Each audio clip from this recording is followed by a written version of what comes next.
The next article I wanted to talk about is titled, Pastor Tony Spell, We Won a Major Legal Battle, 100%.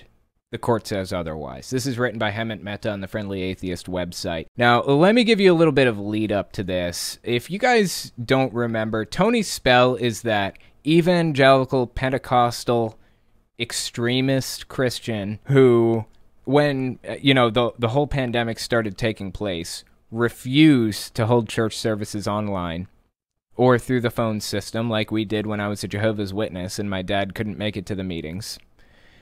He refused to hold them that way. He said he's going to have his people in person and they're going to die in that church if that's what it comes down to, because people don't donate through Zoom. They don't donate through the internet. You can't pass the collection plate around, stuff like that. So that's who Tony Spell is, and right here is a picture of the guy. Now, a couple of weeks ago, I talked about him on my main channel. In fact, I talked about this clip that I have up right here.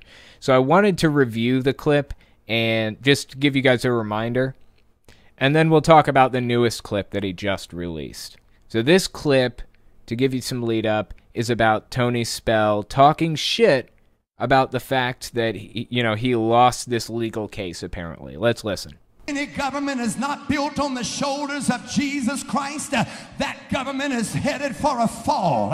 It is impossible to govern a nation without God in the Bible.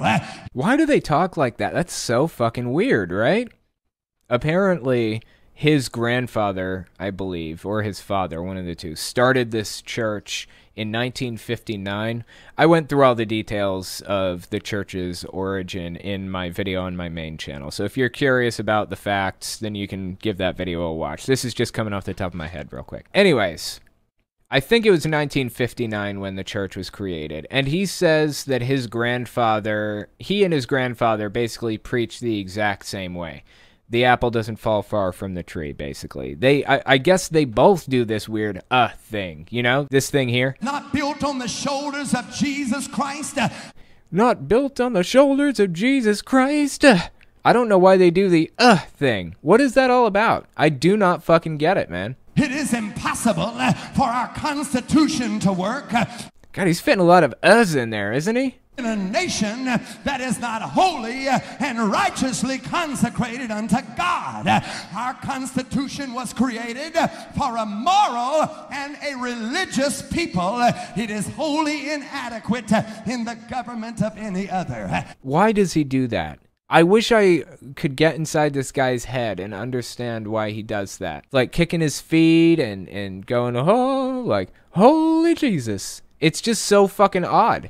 Anyways, the point is, near the end of this video, he actually calls out specific Republican judges for ruling against him. Let's listen. To sit on the seat in the United States of America and rule against Christians in America and tell us that we don't have a free exercise of religion. Not only are you against God, but God is against you, because when you come against God's people, you come against God himself. So basically, God, this is a thumbnail shot right here, right? This is a thumbnail shot and a half right here. I gotta take this screen cap. I'm taking this screen cap and I'm gonna use this in a thumbnail. That's just an awesome fucking shot. Anyways, as I was saying, he's specifically calling out Republican judges by name. He named 3 of them as the reason why, the reason why America isn't doing well. They supposedly ruled against him in court. And I just want to serve notice to you 3 Republican judges, Mitch Terrio, Elizabeth Wolfe, and Chris Hester. So he calls them out specifically and says that they're fighting against God himself and God hates them and he's going to smite them and blah, blah, blah, right? Well, shortly after this video released, he came out with a new clip. This is brand new, just came out. Let's read this article and then we'll watch the clip. This article is by Hemant Mehta on the Friendly Atheist website. Title is, Pastor Tony Spell, We Won a Major Legal Battle, 100%. The court says otherwise. Let's read the article. Pastor Tony Spell, the head of Louisiana's Life Tabernacle Church, who spent the pandemic holding in-person church gatherings and putting countless people in harm's way, recently lost a major court case. Again, Earlier this year, a judge denied his motion to dismiss the 6 criminal counts he faced for violating local COVID restrictions. And last month, a 3-judge panel upheld that ruling. And I guess that's the 3-judge panel to whom he was referring in the video we just watched a second ago. That's why it came as a shock when I saw Spell posted this video late last night. My first reaction was, what the hell is he talking about? He lost 2 weeks ago. Which case did he win so decisively? He has to be lying because he's a professional liar. And when I looked it up, guess what? Turns out he's lying. The case, which is separate from the one mentioned above, involves Spell's lawsuit against Louisiana Governor John Bel Edwards. Back in May of 2020, Spell sued the state for issuing an order that limited the size of gatherings, including church services. Spell claimed that violated his First Amendment rights. But U.S. District Judge Brian Jackson tossed those claims aside, essentially saying the churches weren't being treated unfairly. If anything, they were given more leeway than public institutions. Spell's lawyers, including alleged child Roy Moore. Wait, is that the Roy Moore? Filed an emergency appeal with U.S. Supreme Court, but the court said no without further comment. Since that time, however, the Supreme Court has ruled in favor of other churches in other states that had similar concerns. So what happened last night? A 3-judge panel on the Fifth Circuit basically said, in light of those Supreme Court rulings, the district judge needed to reconsider the case. That's all. In fact, they went out of their way to insist this was no victory for Spell. Quote, "We express no opinion on the merits of this case or the immunity defenses raised by the defendants, which the district court should review in the first instance." It's possible that Judge Jackson could still rule against Spell by saying his case is substantively different from the ones the Supreme Court decided. But whatever happens, it's not a victory, not yet. It sure as hell isn't a ruling in Spell's favor 100%. Spell is lying because that's what he does for a living. So what Spell is saying here is unequivocally incorrect. He's claiming victory when victory is not justified. He has not won.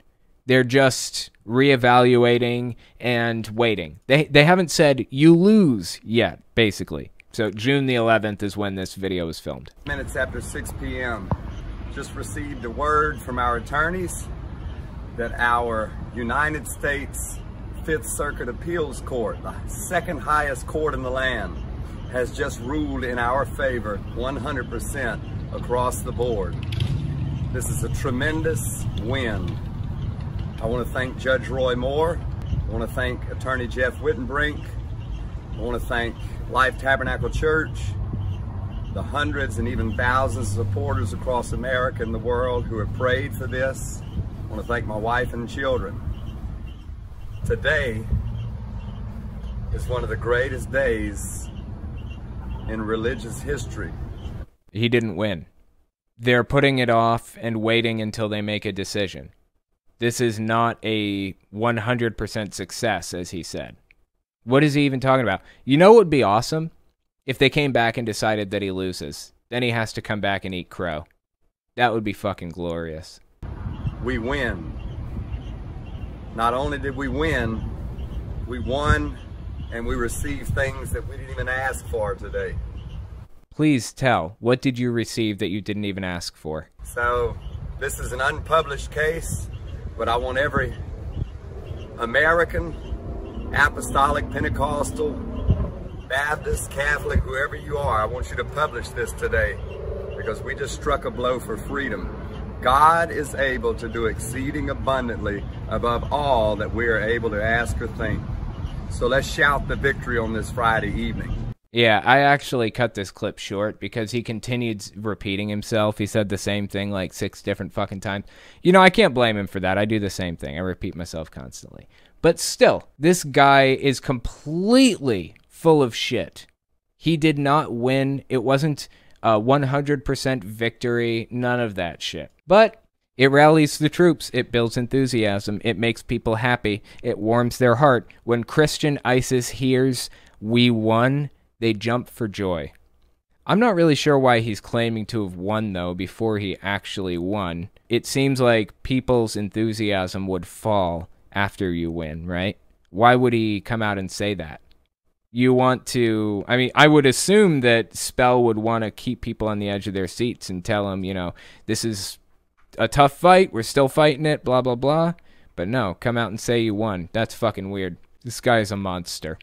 I hope he loses this court battle. Not because he's a monster, but because he should lose this court battle. It's the morally right thing for him to lose in this court battle. Scapo, they do that voice to be distinct. It's kind of a natural selection type of thing. The most memorable speakers succeed, kind of like in social media. Interesting. Yeah, that would make sense. That would make sense. Like the governing body member, Stephen Lett from Jehovah's Witnesses. He has a really weird cadence, kind of. He's like, young ones, have you looked at our young people ask book? And like his lips like move like in, you know, kind of enunciate. Have you looked at our young people ask book? Jehovah loves you very much. I don't know. It's really fucking weird the way he talks. Check this out. What a blessing and a protection it was to enter the regular pioneer work at age 17 and to be able to go to Bethel at 18. Why? Why does he do that? I want to know why he does that. I want to get in this guy's head. Tell me why. Why does he talk that way? Supposedly, my mom says he talks that way because both of his parents were deaf, and he enunciates his words in such a way that it's easy to read his lips, allegedly. I don't know if that's even true. Could be completely made up. Blackwater Pete. The Hyut is a feature of Pentecostal Baptist charismatic services. I was raised in this environment, and after a career of federal service, found myself adamantly liberal. These are my people. Yeah, I've heard it too before, actually. I went to like this funeral when I was younger, which is very against the rules for Jehovah's Witnesses. Not supposed to go to worldly funerals, but I did. And the preacher there was doing that thing, that weird hut thing that they do. I don't fucking get it, man. It's just very weird.